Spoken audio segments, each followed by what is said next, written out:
Bismillahirrahmanirrahim. Assalamualaikum warahmatullahi wabarakatuh dan salam sejahtera. Saya tujukan untuk Puan Faridah binti Nadim, pensyarah akademik di Jabatan Pengajian Melayu IPGMK-THO, merangkap pensyarah bagi kursus pengenalan kesusasteraan dan kebudayaan Melayu untuk semester ini. Saya Muhammad Rais bin Hamzah, pelajar PPISMP ambilan Jun 2023, option Bahasa Melayu, akan membentangkan persembahan saya ini. Hadirin sekalian, tak kenal maka tak cinta. Maka hari ini kita akan berkenalan dengan sebuah novel yang cukup dekat di hati para remaja pada era ini. Yakni yang bertajuk Aku Mahu Jadi. Hadirin sekalian, kritikan pertama yakni kritikan sanjungan. Perkataan sanjungan itu sendiri telah pun memberikan kita gambaran awal tentang apakah jenis kritikan ini ingin disampaikan. Kita ingin menyanjung ataupun memuji sesebuah karya sastra yang terhasil. Jenis kritikan ini muncul pada era pasca Perang Dunia Kedua dan juga pada era pra-Asas 50, yakni sebuah badan kesusasteraan, yakni Angkatan Sastrawan 50 yang ditubuhkan bagi memartabatkan lagi bidang kesusasteraan Melayu di tanah air pada ketika itu. Jenis kritikan ini akan memuji karya dan pengarangnya yang berupaya mengetengahkan pemikiran yang kritis, yang bernas serta dapat mengetengahkan, menghuraikan elemen-elemen yang menarik dalam penulisannya. Dan menerusi kritikan sanjungan ini, seorang tokoh sastra telah pun diangkat. Siapa itu? Yakni Abdullah Munshi yang telah pun diberikan gelaran Bapa Sastra Melayu Moden. Hal ini diberikan berdasarkan gaya bahasanya yang bersifat autobiografi serta seolah-olah bersifat kewartawanan. Seakan-akan dia sedang melaporkan sebuah laporan dalam karya yang ditulisnya itu, yang sekaligus melayakkan dirinya mendapat gelaran Bapa Sastra Melayu Moden ini. Baiklah hadirin, menerusi pembacaan saya terhadap novel ini, saya dapat mengetengahkan beberapa babak ataupun bahagian novel ini yang saya boleh sanjung lah, saya boleh kata, saya boleh puji lah. Antaranya detik ketika Abang Ina, yakni yang bernama Amir, yang tidak mendedahkan keburukan perilaku Farah dan Ina kepada ibu bapanya. Jika anda ingin tahu, Farah dan Ina sebelum mereka berhijab, mereka telah pun terlibat dalam sebuah insiden yang agak mengaibkan. Lalu untuk mengekang aib itu daripada tersebar dalam kalangan keluarga mereka, saksi kejadian itu, yakni Abang Ina, Amir, berjanji untuk tidak menghembahkan aib tersebut kepada halayak umum.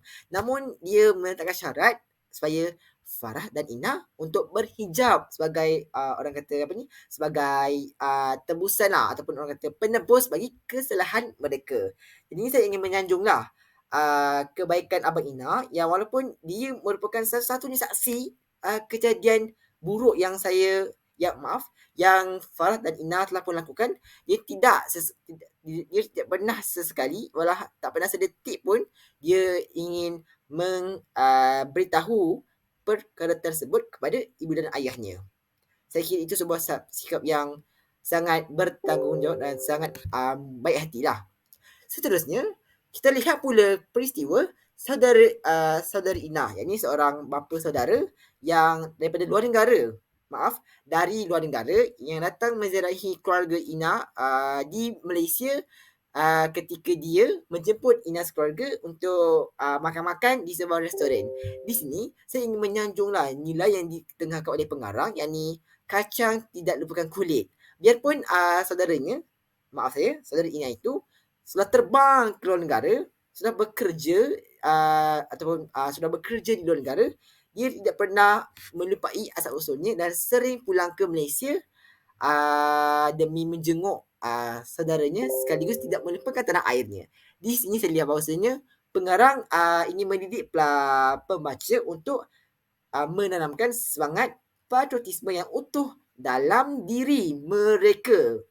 Dan yang ketiga, kita juga lihat menerusi peristiwa Farah dan Ina yang memaafkan kawan mereka, yakni dalang kepada penyebaran video-video aib mereka ketika mereka bermandi-mandi di taman-taman air. Peristiwa ini berlaku di hujung-hujung cerita. Ketika itu, Farah dan Ina sedang dalam proses perubahan hijrah mereka. Namun, mereka terleka sebentar. Ketika itu, mereka sedang bermain permainan di taman-taman air. Lalu mereka terlampau beraksi lasak sehingga kan mereka um, mereka melompat-lompat. Mereka bergayut di bahu lelaki yang bukan mahram. Dan itu jelas mencalahkan imej mereka selaku seorang muslimah sejati. Dan video itu telah pun dirakam dan disebarkan oleh seorang insan yang berhati busuk yang ingin menjatuhkan imej Farah dan Ina selaku tokoh Ma'al Hijrah. Namun, setelah pelaku itu tertangkap, kantoi katanya, Farah dan Ina tetap memaafkan kesalahan pelaku tersebut dan anggap itu sebuah cubaan ataupun ujian bagi mereka untuk menjadi seorang muslimah yang lebih baik dalam berhijab. Maka di sini kita dapat saksikan bahawasanya betapa baiknya Nurani Farah dan Ina yang sanggup memaafkan kesalahan pelaku ataupun penyebar video aib tersebut, walhal ketika itu sebelum dia mengaku salah, mereka berdua, Farah dan Ina, menerima tomahan dan kejian bertalu-talu daripada rakan-rakan sekolah kerana video itu telah pun tular dan mengundang kecaman kritikan oleh rakan-rakan di sekolah ini yang melabel mereka sebagai perempuan yang tidak bermaruah serta orang yang tidak berhijrah dengan betul. Hal itu telah pun mencalahkan imej Farah dan Ina. Namun, luhurnya hati mereka, mereka sanggup memaafkan juga kesalahan penyebar video itu di akhir cerita ini. Selepas dia mengaku silapnya yang menjadi pemula kepada tersebarnya video tersebut. Maka di sini saya lihat pengarang cuba untuk saya ingin menyanjunglah pengarang yang berjaya menghuraikan watak ataupun perkembangan watak yang syarat dengan nilai-nilai positif biarpun ranjau menghujani maksudnya biarpun ranjau memenuhi kehidupan mereka yang ingin berhijrah ke arah kebaikan dengan berhijab. Seterusnya, kritikan kedua, kritikan teguran. Jenis kritikan sastra ini bersifat menegur dan mengingatkan secara ikhlas. Dalam arti kata lain, kita ingin menegur dalam bentuk kiasan yang sangat-sangat halus dan tersirat. Pengkritik ingin menyatakan apakah kekuatan serta turut menyelitkan kelemahan ataupun kekurangan teks berkenaan. Antara tokoh yang pernah mempelopori jenis kritikan ini ialah Aminuddin Baki yang pernah membuat sebuah artikel dalam majalah Utusan Zaman pada tahun 1949 yang mengkritik sebuah novel terbitan Christmas yakni Korban Kesucian. Dan mersi beliau lah maksudnya beliau merupakan insan yang mengetengahkan lagi jenis kritikan teguran ini dengan bersifat tidak beremosi serta waras dan bersifat adil dalam membuat pertimbangan fikirannya. Berikut merupakan contoh bahagian dalam novel Aku Mahu Jadi Hijabista ini yang dapat kita kaitkan dengan teori kritikan teguran ini. Situasi pertama, ketika Ibu Ina yang tidak memberikan masa yang mencukupi untuknya bersiap ketika mereka ingin menghadiri sesi makan-makan bersama saudaranya dari luar negara itu. Bagi saya ingin menegur lah di sini perihal ibunya seakan-akan tidak memahami naluri anak remajanya yang ingin bersiap dengan terperinci. Almaklumlah, remaja berusia 17 tahun mestilah mereka ingin keluar rumah dengan rupa yang orang kata yang rupa yang ada gaya kerana mereka sudah remaja, bukan mereka malu ketika di halayak umum. Jadinya ibunya itu tergesa-gesa mengajak anaknya itu di saat-saat akhir. Dia boleh sahaja memberikan masa tambahan sedikit, namun dia ini terlalu tergesa-gesa dan terlalu mendesak anaknya untuk cepat bersiap. Ya, saya setuju itu untuk menghormati tetamu, yakni saudara mereka yang telah pun menunggu di kedai makan tersebut. Namun bagi saya, tindakan ibunya itu terlampau, saya kata terlampau uh, tergesa-gesa dan mengakibatkan Ina dan Farahnya ketika itu tidak ada masa yang mencukupi untuk bersiap dan merapikan penampilan mereka selaku seorang hijabista. Dan situasi kedua, yakni para pelajar di SMK Sri Bangsa yang terlalu mudah terikut-ikut dengan khabar angin yang tersebar dalam Facebook tentang insiden Farah dan Ina. Insiden ini telah pun saya huraikan dalam jenis kritikan sebelum ini, yakni insiden Farah dan Ina yang videonya bermandi-manda di Sunway Lagoon sambil bergayut dengan kasar di atas bahu lelaki tersebar di media sosial. Bagi saya, mengenangkan latar tempat sekolah ini di sekolah bandar di Bangsa di Kuala Lumpur yang rata-ratanya pelajar yang ada kemahiran kognitif yang tinggi. Peristiwa ini seakan-akan agak ironi dengan latar belakang kebolehan berfikir mereka. Kerana mereka ini rata-ratanya anak yang cerdik, yang pintar. Namun kerana tersebarnya video-video ini yang tidak sahih, mereka terus mempercayainya tanpa membuat sebarang usul, tabayun dan kaji-mengkaji. Saya rasa di sini saya ingin menegurlah.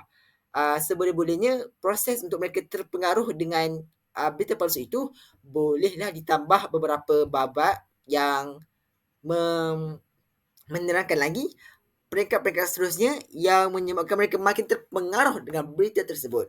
Saya tahu zaman ini merupakan zaman teknologi. Remaja rata-rata sudah mengakses apa-apa bahan secara dalam talian. Namun peristiwa ini pada SMK Sri Bangsa yang terlalu cepat terpengaruh dengan khabar angin Farah dan Ina seakan-akan memberikan gambaran yang buruklah kepada para pelajar yang katanya berstatus pandai itu. Itu saya ingin saya tegurlah. Peristiwa ketiga ialah Amir, yakni maaf saya tak nampak tulisan Amir yang sembrono memotong turban Farah yang tersepit di eskalator pusat beli belah. Peristiwa ini berlaku semasa Farah dan Ina dan ibunya berserta Amir sedang menziarahi saudara mereka yang tiba dari luar negara yang mengajak mereka untuk makan-makan di sebuah kedai makan. Ketika itu, Farah dan Ina mengenakan fashion turban. Yelah, seorang hijabista kan, seorang pemakai hijab yang ingin orang kata mengikut trend semasa. Mereka cuba melilit turban di wajah mereka. Namun, hujan tiba-tiba turun di tengah hari kerana turban Farah terlerai dan tersepit di celah-celah eskalator. Bahaya bukan? Dan saya akui, tindakan Abang Amit yang ingin menyelamatkan Farah daripada sebarang kecederaan serius wajar disanjung. Namun, saya ingin seboleh-bolehnya Amit untuk bertindak lebih lemah lembut dan lebih tenang dan lebih memberitahu Farah dahulu yang dia akan memotong turban Farah sebelum dia memotongnya. Kerana dalam babak ini, Ami terus memotong turban Farah tanpa membuat sebarang hebahan awal ataupun tanpa dia memberi sebarang signal kepada Farah yang dia ingin memotong turbannya. Sebaliknya dia terus potong. Jadinya di situ Farah seakan terkejut dan menyebabkan dia terpana dan tak tahu nak buat reaksi apa. Jadinya lebih molek kiranya Abang Amir, iaitu abang kepada Ina, lebih bersifat lemah lembut dan tenang ketika menyelamatkan Farah yang turbannya terselit di celah-celah eskalator itu. Jenis kritikan sastra ketiga yang akan saya terangkan ialah kritikan saranan. Jenis kritikan ini bertujuan untuk memberikan langkah lain ataupun alternatif ataupun penambahbaikan yang boleh dibuat oleh pengarang bagi menutup menutup lompong-lompong ataupun kekurangan sesebuah karya yang dihasilkannya itu. Ini bertujuan untuk menambahkan lagi nilai positif dan juga nilai signifikan dalam diri pembaca pengarang dan pengkritik itu sendiri. Jom kita tengok apakah contoh kritikan saranan yang terdapat dalam novel Aku Mahu Jadi Hijabista. Antara contoh kritikan saranan yang boleh saya berikan berdasarkan novel ini ialah ketika sebuah babak yang menggambarkan sekumpulan pelajar yang bernama Luana Babes. Okey, Luana Babes ni merupakan kumpulan pelajar yang paling popular di sekolah menengah si masa tersebut. Dan yang paling, orang kata paling gah lah, kiranya paling diva begitu. Dan mereka ini digambarkan ketika itu di Sunway Lagoon sedang menggunakan sebuah pakaian renang yang sangat ketat dan terlampau mengikut bentuk badan. Dan bagi saya ingin menyarankanlah pengarang untuk kalau boleh janganlah gambarkan bentuk pakaian seksi mereka itu dengan terlampau teliti kerana ia khawatir akan membibitkan keinginan yang tak diinginilah dalam diri lelaki yang membacanya. Kerana ianya agak terlampau telitilah penerangannya. Jadinya molek kiranya saya ingin mencadangkan alternatif untuk pengarang sekadar menggambarkan yang bahawasanya pelajar itu sedang mengenakan sebuah pakaian renang yang tidak mematuhi syariah. Lebih umum dan tidak dapat membangkitkan keinginan lelaki. Begitu. Seterusnya, peristiwa ketika Farah dan Ina yang terlampau mudah terpengaruh dengan trend-trend golongan hijabista. Siapakah golongan ini? Golongan hijabista ialah golongan yang menjadi pempengaruh kerana fashion tudung mereka yang diinovasikan sehari-hari. Yang Farah dan Ina ini lihat mereka menerusi laman-laman blog. Dan bagi saya ingin memberikan sedikit saranan lah kerana Farah dan Ina latar mereka ini merupakan kumpulan pelajar yang cukup pintar. Jadinya agak janggal lah jikanya mereka yang pintar ini terlampau mudah mengikut-ikut kata orang tanpa ada pendirian yang teguh dan keutuhan jati diri. Jadinya seboleh-bolehnya saya rasa saya lebih sarankan pengarang untuk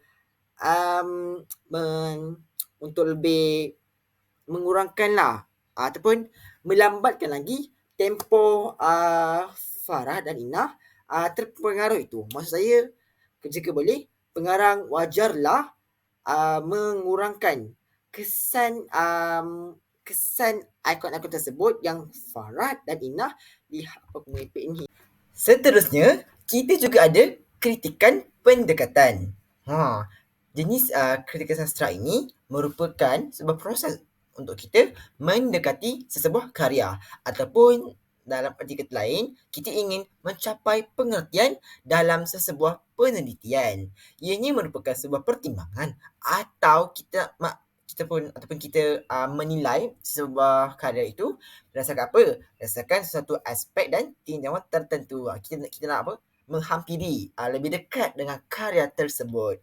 Ada beberapa elemen lah yang terkandung dalam kritikan pendekatan ini yang agak kerap dibincangkan dalam dunia sastra Melayu kita, yakni dari segi unsur intrinsik, unsur ekstrinsik, pendekatan moral, psikologi, sosiologi dan juga archetype. Okey, jom kita tengok apakah contoh petikan ataupun contoh babak dalam novel Aku Mahu Jadi Hijabista yang boleh kita kritik secara pendekatan ini. Jom.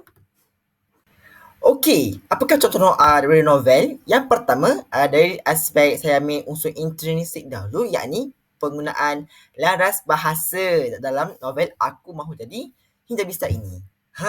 Laras bahasa yang digunakan dalam novel ini, dia formal, namun santai dan boleh difahami oleh sasaran pembacanya. Yang ni siapa? Mestilah remaja lah yang akan membacanya, kan? Novel remaja. Jadinya bahasa yang santai namun masih formal dan mematuhi bahasa Melayu yang standard. Maksudnya dia bukanlah guna bahasa pasar, bahasa rojak. Struktur ayatnya masih lagi teratur. Dan contohnya dia tak menggunakan perkataan seperti apa? Engkau, sebagainya. Dia menggunakan kamu, saya, awak, mereka. Maksudnya kata ganti diri yang digunakan dalam watak-wataknya yang dibicarakan oleh watak-watak dalam novel ini ialah yang sopan dan standard lah kita katakan yang boleh kita gunakan dalam bahasa yang rasmi. Macam tu. Namun ianya bukanlah terlampau orang kata apa terlampau skema dan terlampau serius sehingga tak dapat nak tarik perhatian pembaca. Namun ianya masih formal, namun ianya boleh saya katakan bagi saya punya pandangan, ianya formal namun santai. Macam tu. Dan seterusnya, dari aspek unsur aktrisi, yakni cabang ilmu luar yang dikaitkan dengan sastra ini. Yakni, saya ambil situasi ketika Ina, maaf, tulisan tak jelas sikit. Okey, ketika ini, Ina pulang ke kampung halaman untuk majlis doa selamat bersama keluarga dan saudara-saudara.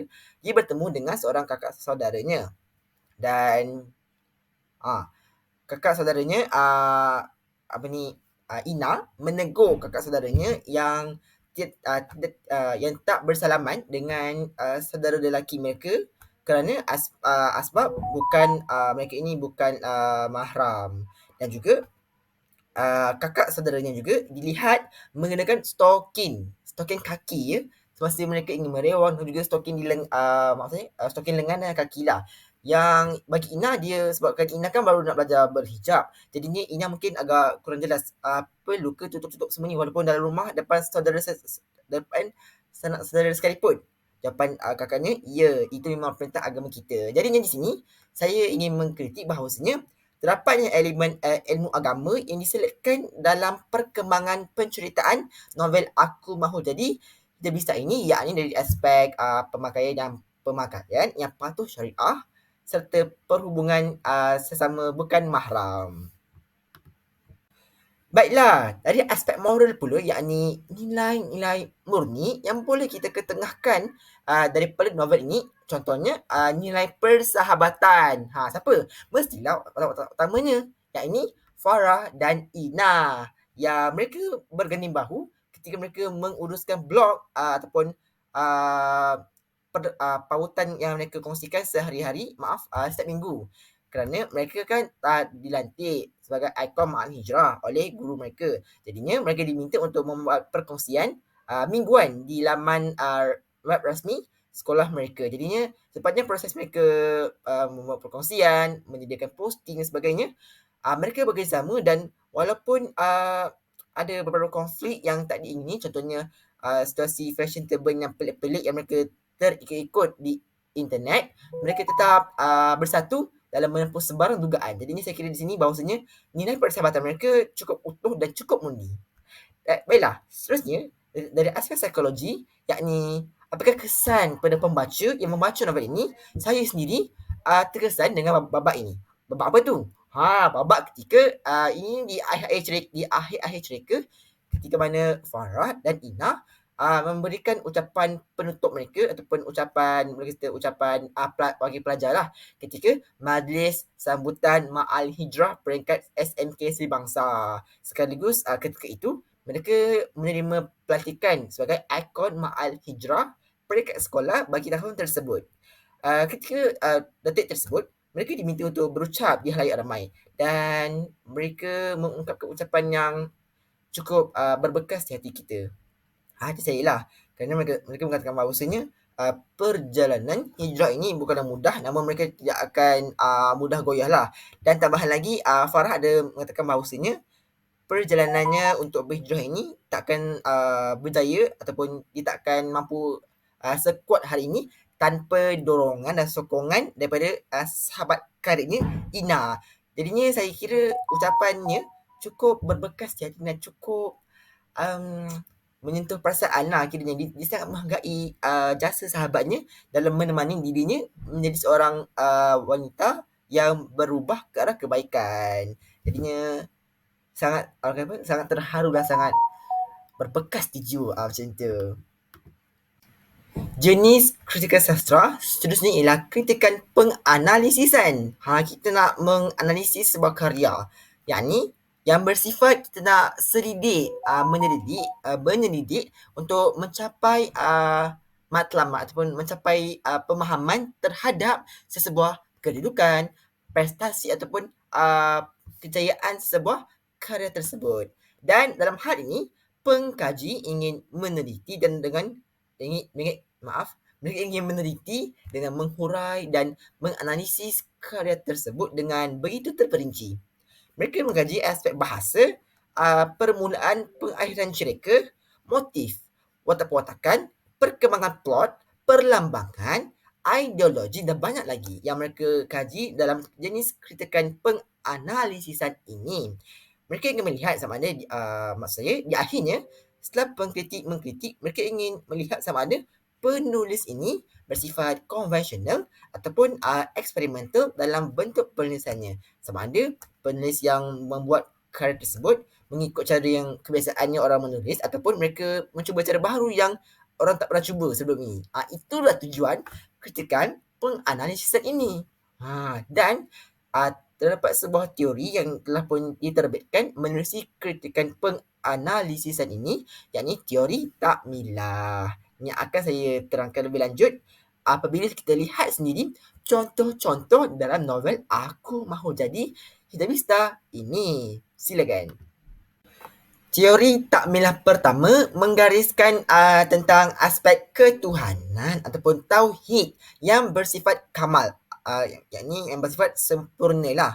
Contohnya daripada novel ialah ketika Amir, yakni Abang Ina yang menekankan aspek pematuhan adiknya terhadap perintah menutup aurat dengan mengenakan hijab. Maksudnya, menerusi babak ini, kita lihat bahawasanya watak Amir ini dia sangat berpegang teguh dengan ajaran agama dan dia meletakkan Tuhan, yakni Allah, di tempat utama dalam kehidupan sehariannya dengan meminta adiknya untuk bertudung dan menutup aurat sebagai tanda mematuhi suruhan Tuhan. Di sini kita lihat adanya unsur-unsur ketuhanan ataupun unsur-unsur percaya akan Tuhan yang dipamerkan oleh watak Amir ini. Baiklah, aspek kedua yakni daripada aspek Rasul Al-Insan Al-Kamil, yakni kita ingin melihat bagaimanakah akhlak mulia Rasulullah ini dicontohi ataupun ditonjolkan oleh watak-watak yang dikembangkan dalam plot-plot oleh penulis. Maaf, agak tertutup tulisannya. Okey, contohnya ialah Farah dan Ina yang situasi mereka yang sering kali memuat naik entry positif, positif dalam portal rasmi sekolah mereka atas permintaan guru mereka lah yang melantik mereka sebagai agama Al-Hijrah. Bila mereka dilantik sebagai agama Al-Hijrah, mereka perlu membuat orang kata macam apa? Perkongsian ataupun mereka perlu berdakwah lah menerusi laman web rasmi sekolah mereka dengan menulis capan-capan ataupun menulis blog-blog yang berkaitan dengan proses penghijrahan mereka untuk memberikan inspirasi atau galakan kepada para pelajar perempuan yang lain untuk turut sama mengikuti jejak langkah mereka. Di sini kita lihat adanya unsur-unsur dakwah. Kerana Rasulullah merupakan insan yang gigih menyebarkan agama Islam ke serata dunia. Jadinya unsur dakwah itu yakni menyebarkan kebaikan, menyebarkan tentang ajaran Islam dipamerkan oleh watak Farah dan Ina yang menyebarkan dakwah mereka dari aspek menyeru golongan wanita untuk mengikuti mereka mengenakan hijab dan berubah ke arah kebaikan yang dibuat menerusi kaedah perkongsian secara maya. Prinsip ketiga yakni akmal, yakni kita katakan bahawasanya prinsip yang ketiga ini mengetengahkan pengamalan agama Islam secara syumul ataupun menyeluruh dalam kehidupan. Maksudnya agama Islam ni bukan sahaja dari aspek ibadah khusus, malahan dari segi ibadah umum pun cukup luas pengamalan agama Islam ini. Contoh daripada novel ialah ketika babak kakak saudara Ina, yakni yang bertemu dengan Ina ketika majlis doa selamat di kampung halaman mereka yang tidak bersalaman dengan insan yang bukan mahram, saudara lelaki yang bukan mahram. Walhal Ina selama saja salam sepupu lelaki ni yang bukan mahram kerana dia tak tahu lagi tentang hukum tersebut. Dia bukan tak tahu, cuma dia mungkin terlupa lah kan apa yang dah dipelajari di sekolah. Jadinya kakak saudara Ina memberitahu Ina bahawasanya, Ina, salah tu untuk kita bersalaman dengan bukan mahram. Jadi di sini kita lihat bahawasanya pengamalan agama Islam ialah terpancar menerusi perhubungan seharian, perhubungan sosial, bukan sahaja dari segi beragama, solat, baca Quran, mengaji, malahan dalam kita bersosial, berkomunikasi, turut kita ada penghayatan agama yang disyariatkan oleh Islam. Dan itu ditunjukkan oleh kakak saudara Ina yang menjaga batas lah, menjaga batas pergaulan dengan lelaki bukan mahram ketika mereka bertemu di kampung halaman. Baiklah, ada lagi. Sabar ya, jangan larikan tumpuan lagi. Okey, yang keempat ada juga aspek takamul, yakni mementingkan ilmu pengetahuan. Dalam novel ini sangat jelas prinsip ini, yakni menerusi situasi Farah dan Ina, yakni watak utama novel ini yang sering membuat kajian ataupun menelaah ilmu secara dalam talian ketika mereka ingin menulis perkongsian-perkongsian yang bakal mereka sebarkan dalam laman web rasmi sekolah mereka. Yalah, mereka kan dah dilantik oleh guru mereka sebagai ikon Ma'al Hijrah, dan mereka dikehendaki untuk membuat perkongsian di maya. Jadinya sebelum mereka menulis, sebelum mereka menghantar perkongsian tersebut, mereka telah pun dengan gigihnya mencari idea secara dalam talian. Mereka mengkajilah ciri-ciri seorang hijabista ataupun mereka ingin mendapatkan ilmu tentang ciri-ciri seorang pemakai tudung yang baik. Lalunya di sini kita lihat bahawasanya aspek pemilikan ilmu itu sangat jelas diamalkan oleh watak Farah dan Ina, sekaligus membuktikan hadirnya prinsip takamul ataupun mementingkan ilmu pengetahuan dalam novel ini. Mereka tidak sewenang-wenangnya terus menulis saja apa yang mereka nak. Mereka tulislah apa-apa pun. Tidak. Sebaliknya, mereka membuat kajian terlebih dahulu sebelum mereka menulis. Itu membuktikan mereka ini mementingkan ilmu pengetahuan. Hal ini cukup selarilah dengan latar masyarakat mereka, yakni masyarakat pelajar yang terpelajar yang pandai. Jadi memang baguslah, saya puji pengarang dan yang mengetengahkan watak Farah dan Ina ini. Aspek kelima, Eva, apa katanya? Aspek yang kelima ialah aspek takmilah. Okey, aspek takmilah ini ialah dari segi penggunaan bahasa yang sopan serta falsafah yang disampaikan itu serta sirat cukup bermakna.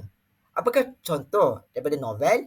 Ialah contohnya ketika Farah yang ketika itu Farah menghadiri kelas tuition pada 2 minggu lah. Dia bertemu dengan rakan-rakan bukan Muslim yang menegur penampilan baharunya yang berhijab. Mereka bertanya, Farah, mengapa awak mengenakan tudung? Tak panas ke bertudung ini? Lalu Farah menjawab, dia menjawab bukan secara terus, tetapi dia menjawab secara kiasan dengan memberikan falsafah gula-gula. Dia mengatakan bahawasanya jika ada 2 biji gula-gula, satu ini berbungkus, satu ini sudah, yang kedua pula sudah pun terbuka pembungkusnya. Adakah awak nak makan yang masih tertutup ataupun sudah terdedah dengan kotoran? Pastinya awak nak ambil yang masih berbungkus ini kan. Jadinya itulah gambaran Farah terhadap insan yang bertudung. Mereka yang bertutup lebih, orang kata, lebih sopan, lebih indahlah dia punya perilaku ataupun dia punya ketampilan berbanding mereka yang tidak bertudung, yakni seperti gula-gula yang sudah pun terbuka penutupnya itu.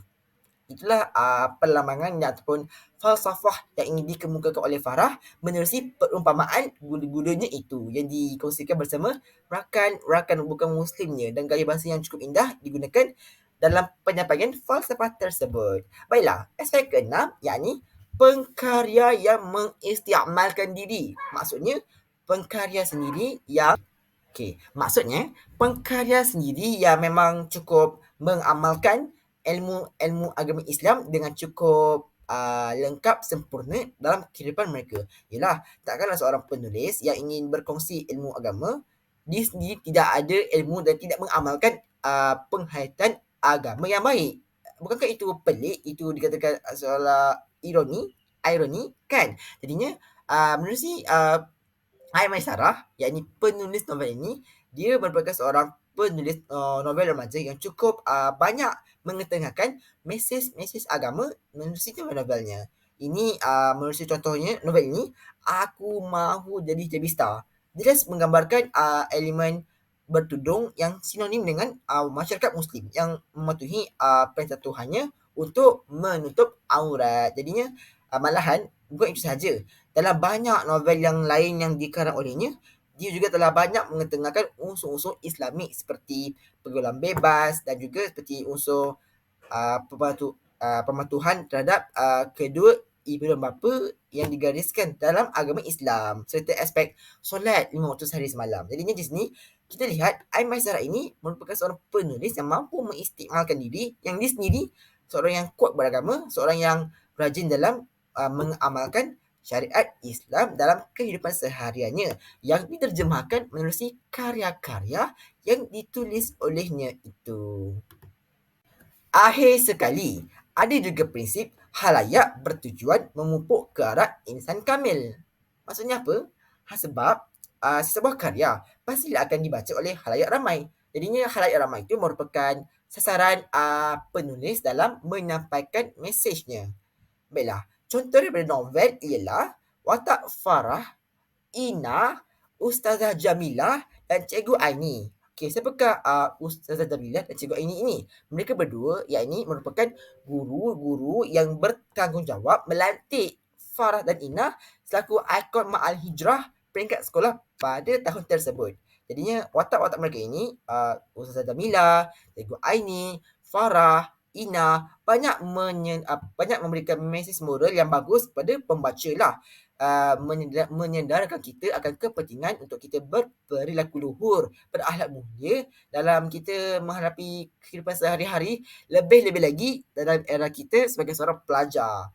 Hal ini cukup cukup dekatlah dengan sasaran pembacanya, yakni remaja. Mestilah remaja masih bersekolah, tak kiralah remaja dah bekerja, bukan? Jadinya tabiat-tabiat baik ketika menuntut ilmu yang ditunjukkan oleh Farah, Ina jelas memberikan mesej yang positif lah buat para pembacanya untuk lebih berakhlak mulia dalam kehidupan seharian, terutamanya ketika mereka berurusan dengan guru-guru dalam mendapatkan ilmu pengetahuan. Malahan watak Ustazah Jamilah dan Cikgu Aini yang tidak mudah, saya katakan tidak mudah mengkritik, tidak mudah menilai luar seseorang, turut saya pujilah kerana walaupun watak Farah dan Ina yang mereka maaf, okey, kita teruskan lagi. Watak Ustazah Jamilah dan Cikgu Aini. Ya, kita tahu bahawasanya Farah dan Ina, mereka ada naik, ada turun dalam fasa mereka berhijab itu. Jadinya kedua-dua guru ini, Ustazah Jamilah dan Cikgu Aini, mereka tidak menilai, mereka tidak menghukum sewenang-wenangnya kepada Farah dan Ina ketika fasa mereka, mungkin mereka buat kesalahan. Contohnya dalam babak ketika mereka video aib mereka tersebar ketika mereka berada di Samin Legun. Selepas tersebarnya video itu, Ustazah Tamilah dan Cikgu Aini, mereka bukanlah terus memecat Farah dan Ina selaku tokoh Ma'al Hijrah, namun mereka memberikan peluang masa yang mencukupi untuk Farah dan Ina berfikir, muhasabah diri dan berubah. Jadinya saya pujilah watak Ustazah Jamilah dan Cikgu Aini yang tidak terlalu cepat menghukum dan memberikan peluang kedua buat Farah dan Ina untuk menebus kesalahan lampau mereka sekaligus membantu mereka untuk lebih istiqomah dalam berhijab ke arah kebaikan. Nampak gayanya kita sudah tiba di kritikan sasaran terakhir, yakni kritikan penilaian. Baiklah, dari segi perkataan menilai itu sendiri, kita ingin menilai sesebuah karya sama ada bermutu ataupun tidak, sama ada kualiti ataupun tiada kualiti. Begitu. Kita akan membincangkan pengetahuan dari segi pelbagai aspek. Menerusi contohnya dari aspek subjek perbincangan, perkara pokok yang dibincangkan, pengarang itu sendiri, persekitaran, ras, waktu diterbitkan karya itu dan sebagainya. Dan dalam hal ini, pengkritik perlulah bebas daripada sebarang pengaruh emosi. Jika tidak, mereka punya kritikan itu akan tidak tak apa tidak telus dan tidak jujurlah untuk sesebuah karya yang mereka nilai itu jika mereka dibawa-bawa oleh pengaruh emosi yang tidak menentu. Baiklah, kritikan penilaian yang boleh saya berikan ialah berdasarkan novel Aku Mahu Jadi Hijabista ini ialah saya mengakui bahawasanya novel ini sesuai dikategorikan sebagai novel maaf saya sebagai sebuah karya sastra remaja. Hal ini kerana watak-watak yang dipilih ataupun perkembangan watak dalam novel ini yakni watak utamanya Farah dan Inah cukup sinonim, cukup dekat dengan golongan remaja. Lebih-lebih lagi wanita lah. Yakni remaja yang sedang berkembang, sedang membesar, yang ingin belajar berhijrah, belajar memakai tudung. Jadinya konflik-konflik yang ditunjulkan ataupun yang dialami oleh watak Farah dan Ina ini saya rasa sangat sangat dekatlah di hati remaja wanita yang baru nak berjinak-jinak dalam dunia bertudung. Sebab yalah, mereka kita akui remaja ini ada banyak kemahuan.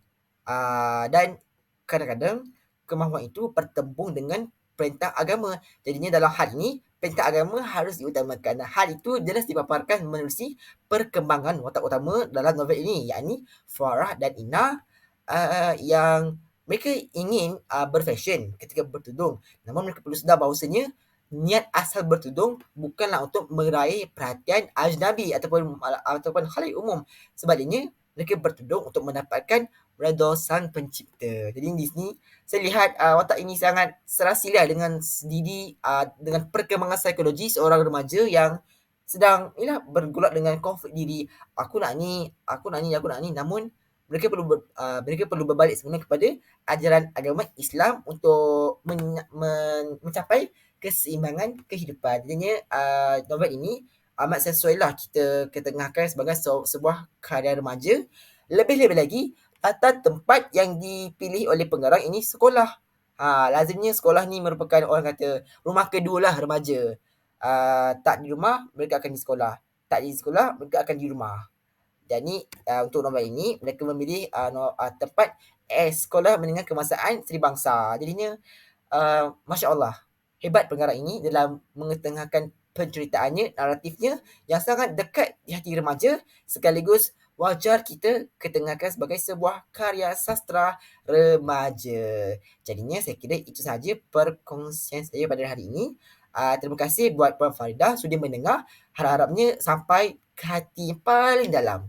Sekian terima kasih dan Assalamualaikum. Dan kalau anda semua ingin mendapatkan novel Aku Mahu Jadi Hijabista ini hasil Aimaisara dan Hazrah Hanafi boleh dapatkan di kedai-kedai buku berdekatan. Sekian terima kasih. Assalamualaikum.